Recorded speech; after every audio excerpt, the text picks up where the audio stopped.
donc je termine l'exécution de mon prédicat ou bien de mon programme Prolog.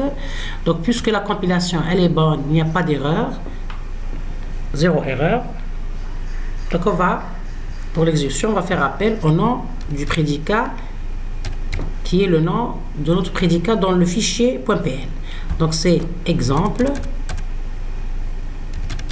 d'accord, avec bien sûr comme paramètre la liste des variables. Donc on va donner un nom à la liste qui est L.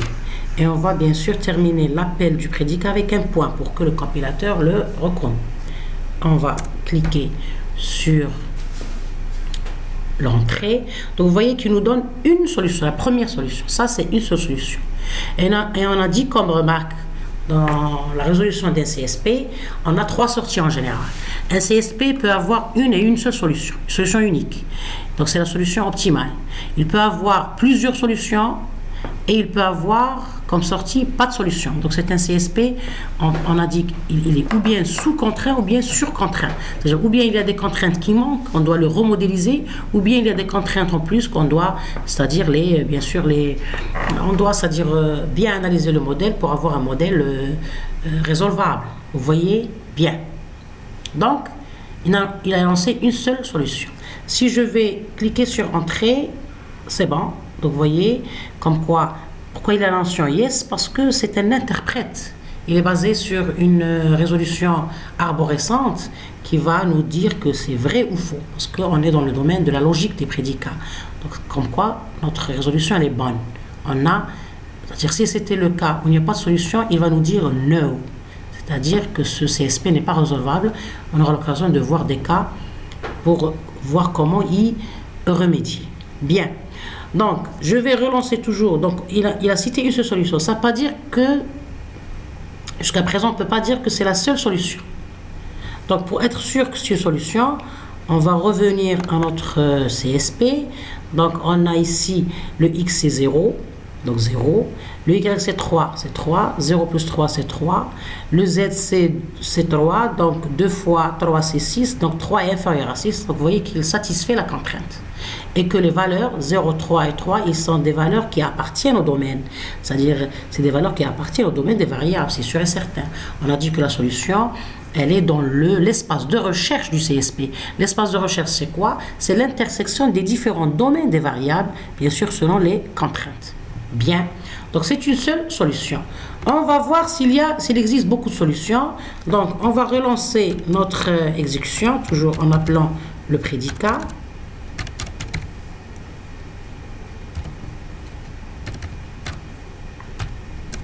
Donc, il a toujours donné la première solution trouvée. Donc, on va écrire la lettre A, c'est-à-dire qui revient à dire all. On lui demande de nous donner toutes les solutions, de nous afficher toutes les solutions. Donc, vous voyez ici qu'il y a beaucoup. Vous voyez la combinatoire? Un simple CSP avec une seule contrainte, 3 variables. Chaque variable, elle a au maximum 6 valeurs. Vous voyez combien de solutions? Toutes ces solutions satisfassent notre contrainte. Donc il y a beaucoup de solutions. Mais vous voyez que, c'est-à-dire, c'est beaucoup pour un petit CSP. Donc si on utilise des CSP avec par exemple 100 contraintes, 10 variables, chaque variable elle a par exemple 20 valeurs, on tombe dans la problématique combinatoire qu'on doit résoudre en injectant bien sûr des stratégies de recherche rapide pour pouvoir arriver à la solution d'une façon rapide. Donc c'est le nombre total des solutions de ce CSP. Bien. Donc, on va fermer notre interprète. Bien. Donc, c'est une illustration de la résolution de notre CSP en utilisant le GNU Prolog. D'accord. Donc, vous voyez que le corps du programme Prolog, il est formé par 4 axes.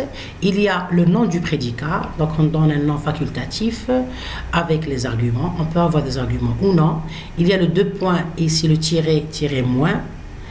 Bien. Puis on a les prédicats de déclaration des variables.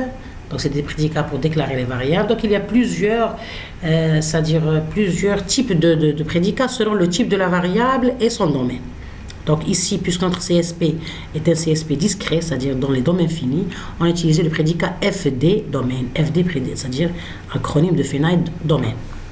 Et puis, il y a la contrainte en utilisant bien sûr la syntaxe des symboles, c'est-à-dire qui sont acceptés par l'interprète Prolog. Ici, on va voir les différents symboles. Bien, je vais vous donner dans la description des liens qui vous donnent les différents symbolismes des contraintes, ou bien sûr selon la contrainte utilisée. Donc on a dit qu'il y a des contraintes arithmétiques, c'est-à-dire numériques, il y a des contraintes booléennes, donc on utilise des symbolismes logiques, il y a des contraintes sur l'univers d'Herbrand, etc. Donc et puis on a utilisé il y a donc le troisième axe, c'est l'axe des contraintes, la déclaration des contraintes en respectant la syntaxe des symboles des contraintes. Et puis, il y a le prédicat de résolution. Bien sûr, c'est des prédicats qui sont basés sur les stratégies de résolution d'un CSP. Il y a plusieurs stratégies. Pour le FD-Labnix, le prédicat de résolution généré-testé utilise le généré-testé, c'est-à-dire il affecte les variables avec leurs valeurs et pour donner, c'est-à-dire pour voir si elle satisfait la contrainte ou non. Bien, donc cela termine notre exposé et on va dans d'autres vidéos voir d'autres exemples plus compliqués et plus vastes. Merci pour votre attention.